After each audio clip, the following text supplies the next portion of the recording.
どうも、みずりゅうです。今回はですね、何個か前の動画でね、僕の、2年前のスピーキング力っていうね、動画を、出させていただいて、で、それでその動画でね、僕が実際に2年前に、30分ね、オンライン会話をしてる動画を、上げたと思うんですけども、今回はね、2年前の動画を上げたということは、今僕がね、実際どのくらいのレベルなのかとか、2年前と比較して、どのくらいの、どのくらい上達してるのかっていうのも、知りたいという声をね、たくさん、いただいたので、つい最近ね、僕自身、また30分ね、オンライン化を受けてきたので、その動画をね、この動画でもうがっつりと見せていきたいと思います。個人的にね、主に変わったなと思うこととしては、主に3つあって、で、1つ目が発音。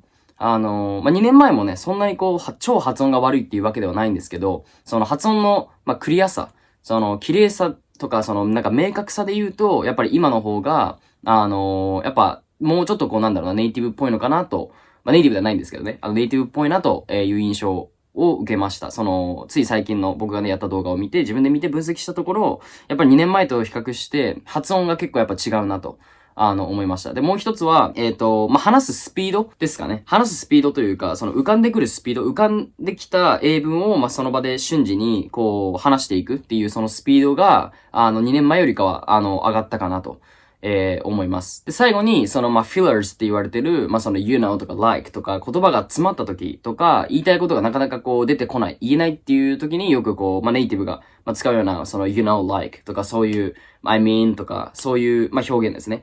を、本当にもう2年前って連呼しすぎてたんで、その分だから瞬時に言葉が出なかった、文章を作れなかったっていう証拠でもあるんですけど、最近もね、最近も全然使うは使うんですけど、その使う頻度とか、使う場所っていうのが結構、的確になってきたというよりか、2年前に比べたら、全然マシになってきたのではないかなと、個人的には思います。もちろんね、現在のスピーキング力も全然まだまだ、改善の余地は全然あるので、これからもね、頑張っていかなきゃいけないんですけど、2年前の比較として、これからね、30分フルで見せたいと思うので、ぜひご覧ください。Hi. Hello. Can you hear me? I can, yes. Oh, How are you? amazing. Well, I'm good. How are you? Very well, thank you. Okay. Yeah. What's your name? My name is Ryuichi. So Ryuichi? yeah, please call me Ryu. Ryu? Yeah, but actually a lot of foreigners say that my name is actually really hard to pronounce actually. I mean, well, I don't know. But Which one? Ryu or the first one? The first one, Ryu. My first name is Ryu, Yeah. so everybody has a hard time pronouncing this name. I mean, the Ryu? Ryu. Yeah, Ryu. But actually you're now awesome. I mean, you're perfect. Okay. So I'm just amazed Yeah. by that, but yeah. I don't know. Yeah, it seems pretty straightforward to me. Ryu.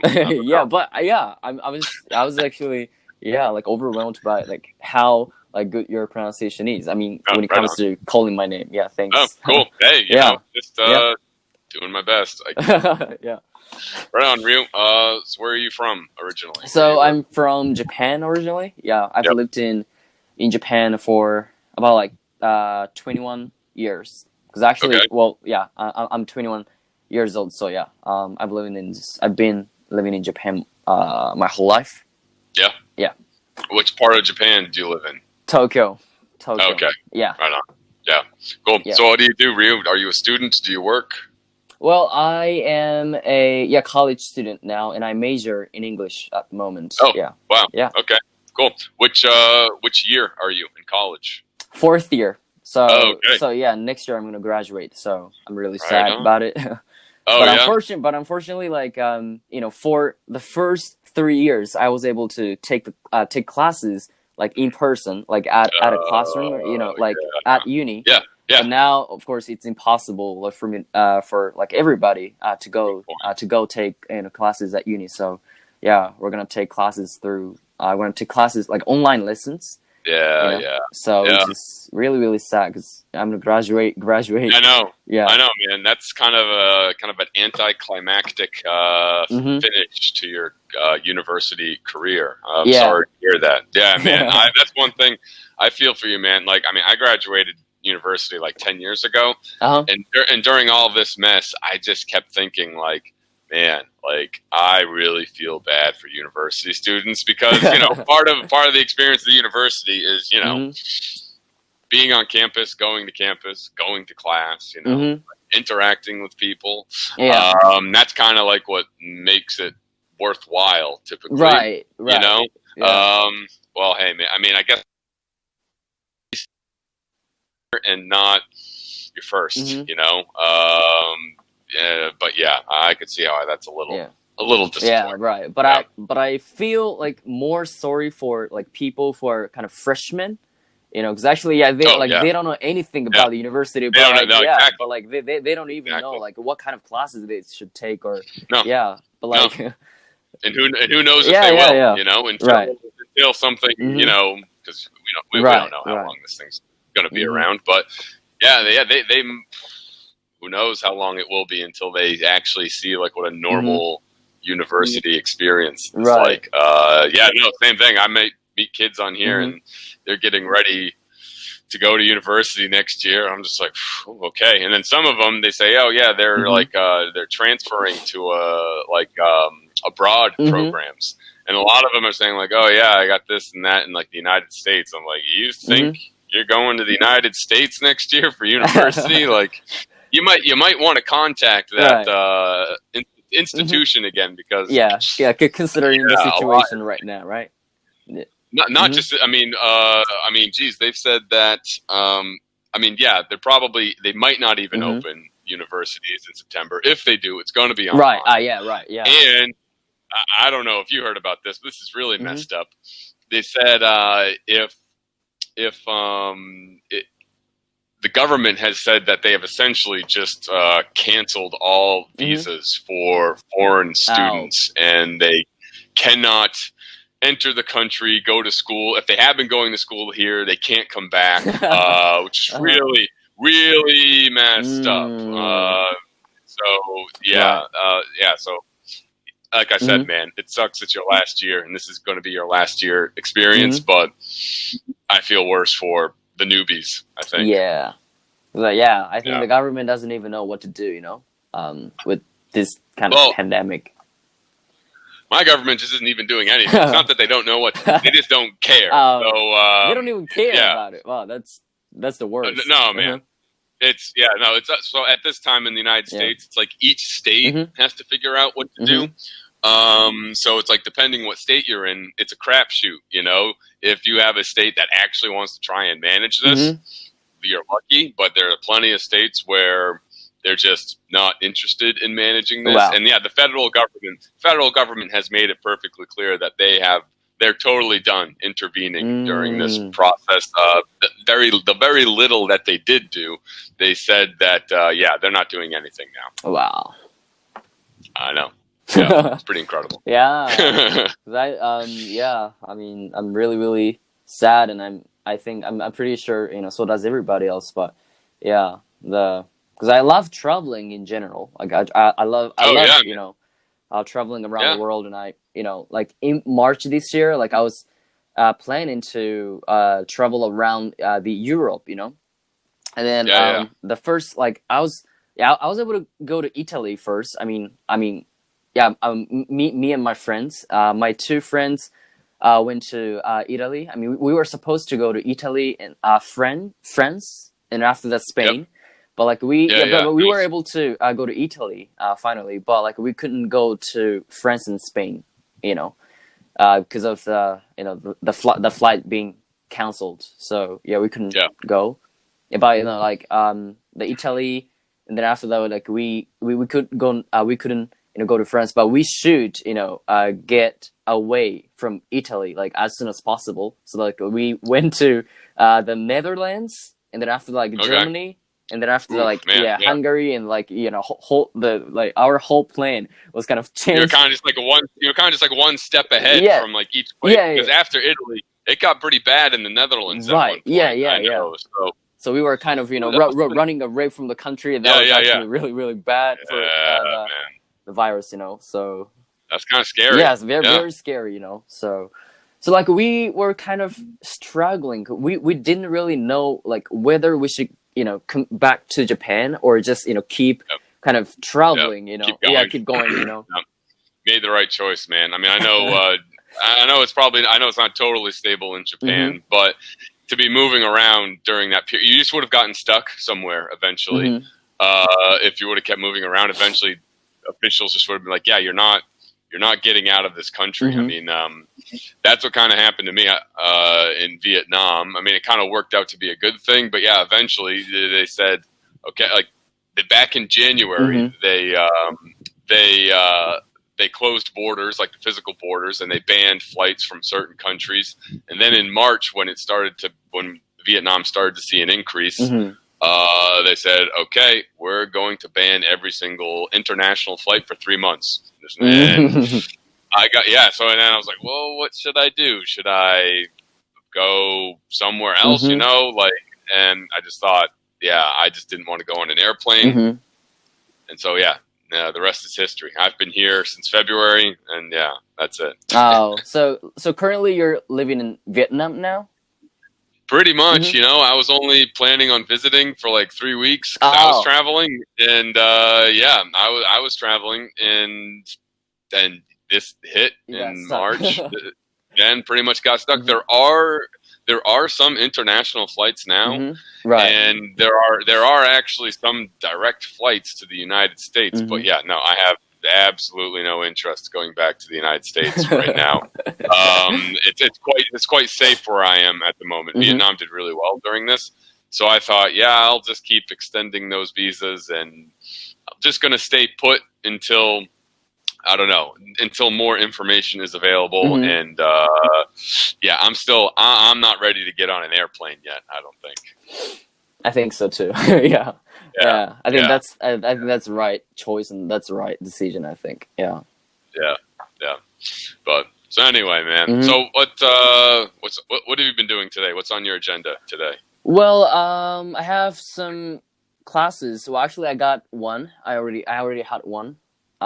Just like 1 hour ago, I took took one class in like 2 hours or 3 hours break. And then, like in 2 hours, I'm gonna have another one. Yeah, and then that's it. Yeah, cool. So like I have 2 classes today, and then I just wanted to kind of like refresh myself, and like well, actually it's been a while to kind of take an online English conversation class. Like and actually this is my first time on Cambly, so I just wanted to know like how this really works and what this is going to be like. I was quite like curious. So yeah. Well, I mean, this is pretty much it right here. You know, I think with you, whereas you're studying English, you speak English excellent, excellently. Yeah, so I think for you, it's like you probably just want to have some practice. I think, right? But so typically it's just kind of just talking back and forth, which is common. A lot of people on here, even if I think probably most people, they don't speak English nearly as well as you, and want to practice speaking. They know how to read, maybe they know how to write, but speaking is still kind of a challenge for them. And they say, you just gotta use it or lose it, and so they just want to practice talking. Some people, they really need a bit more fundamentals work, so maybe you have to do like a lesson with them, like a reading lesson, vocabulary lesson, something. So there's different resources to use in those situations. But besides that, for someone like yourself, it's just kind of like having just like a video conversation, right? Just I learn. I study English at uni as well, but like since I'm at 4th year now, and then like there's kind of like not that many classes where I can like communicate with people in English. Actually, of course there's some classes where I can use English, but and speak English, but like not that much compared to when I was like when I was freshman or sophomore. I had more classes at the time, so now like just keep myself going and keep my kind of English level as stable as possible, or like further improve my English as well. It's really good, man. It's really, really good. Like even your accent is quite neutral, so whatever you're doing, it's working. But every once in a while, I'm sure you just kind of have to refresh yourself and see if you're still doing all right.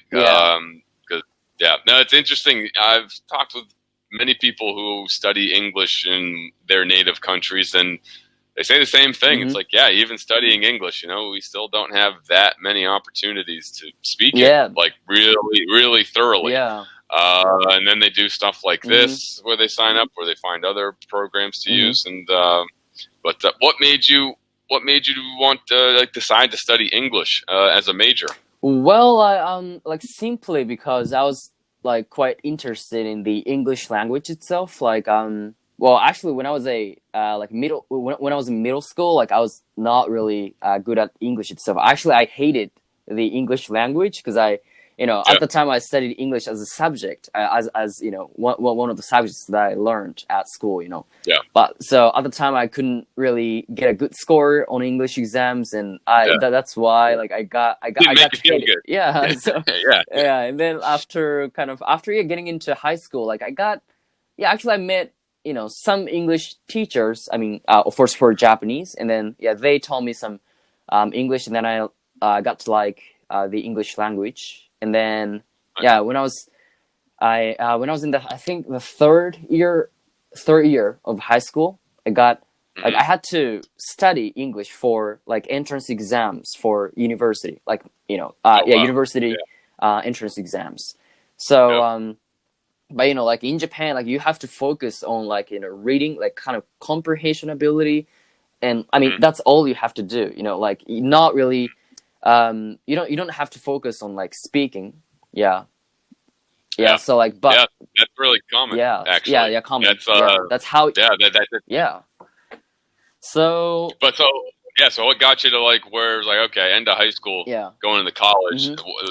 When was the point where it was like, I want to keep studying this thoroughly? Well, so when I was in the second year of high school, like I went to Australia for about 2 weeks.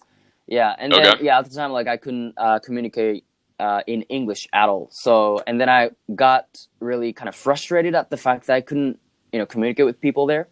So, after coming back to Japan, I had to prepare for the, university entrance exams.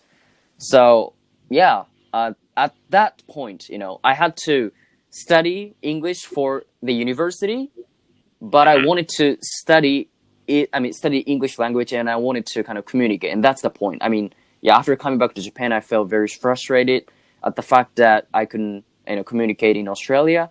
And then, if I like had to study English really, really hard for about a year, like continuously, for the entrance exam, then I think, might as well, might as well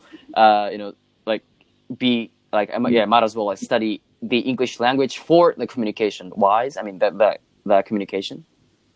With people, Right on. Yeah. So, and then actually I had nothing else that I wanted to do. I wanted to learn. Yeah. That's one of the simple reasons actually.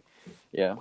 Hey, I mean, at least you had something that you wanted to learn. I think a lot of people can kind of go into university and they're just like, yeah, I'm just kind of doing this maybe, I don't know, to appease certain people, and just because they say, this is what you're supposed to do, and they don't have much of an interest in anything. They just kind of think, well, what are the things to take to get a good job or something, quote unquote good job. Right. And so, and then, you don't really have that good of an experience, I think, in university. So as long as, the fact that you just found something that you're interested in, wanted to actively learn, I think that's really kind of mostly what you can hope for university. It kind of makes it more engaging when you actually want to learn what you're studying versus studying because you think this is the thing you have to do because whatever reason, whatever reason.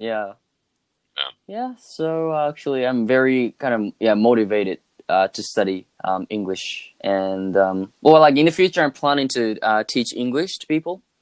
Nice. Yeah, to Japanese people especially. Now I have already experienced. I've already had the experience of teaching English to high school, junior high school and high school students at a cram school. Do you know what cram school is? Like No, kind of a second. I don't know. Like in Japan, like like in a textbook we learn like the kind of a school that you go to after school. So like you have to go to school for, I mean, in general, right? But like after that school, like if you want to kind of improve your, I don't know, like math skills or I don't know, science skills or like kind of supplementary kind of school, Okay. Yeah. Oh, yeah. They have that here. I don't know what really? they call it here. Yeah, they have something similar here in Vietnam, and I think also South Korea, something similar as well. It seems to be a very common thing in Asia, I'm finding out. Yeah, it's certainly not really a thing in the States or Europe, I don't think. I didn't notice anything like that really when I was in Europe. Yeah, so it seems to be really these types of like almost like a secondary school. A secondary school, yeah. Yeah, definitely seems to be really common in this part of the world. Well, that's what did you think about that experience, that teaching experience? Well, did you enjoy it? Well, I mean that was really fun. That was really enjoyable, nice. and I enjoyed it so much. So, yeah, like after experiencing teaching English to people, I found it very interesting, and I found it something that I wanted to do. I mean, that I wanted to continue to do, like for the rest of my life. And then, so I was like originally I was planning to become a teacher, and like an English teacher. But now, like I'm kind of planning to I plan to be independent. So I'm gonna work alone, and I'm gonna teach English online. That's nice. That's my that's on my radar, and that's something that I'm planning to do. Sounds like a pretty good trajectory, I think. Yeah, well, it's I mean, you might be able to corner the market pretty well, considering how well you speak English, and that can have some extra value, I think, for people. Where instead of like if what you're doing, you have to kind of use a resource like this to try and practice speaking English. If you can incorporate speaking English into one of your classes, I think that's probably going to be a pretty good asset to have. In a class that you offer. Right. Yeah. Right. And then like one of the things that I think people get more motivated when it comes to them learning English from me is that I got pretty fluent like without leaving Japan. So I've never even though I went to Australia for 2 weeks, but I didn't like except for that I didn't go like I didn't go to any foreign countries to learn English to study English, right? So that's also one of the things that I'm pretty sure that a lot of people get kind of surprised at, and also and then I think they can get a lot of takeaways from me. I think so. I think most people who I speak to, if they can speak at your level, and even with like I said, your accent's pretty neutral. 9 times out of 10, they spent at least a year somewhere in an English-speaking country. So it's quite impressive that you were able to get to this level of fluency without leaving Japan. That's really rare, I think. But job well done. Thank really you. Impressive. So I'm actually I'm pretty proud of myself. Absolutely, when it comes to that. Of course, you should be. Right on.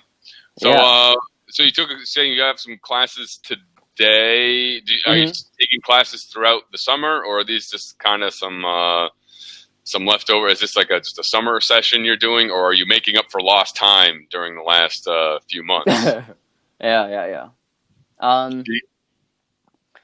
Well, I'm actually. Oh, sorry. What was the question again?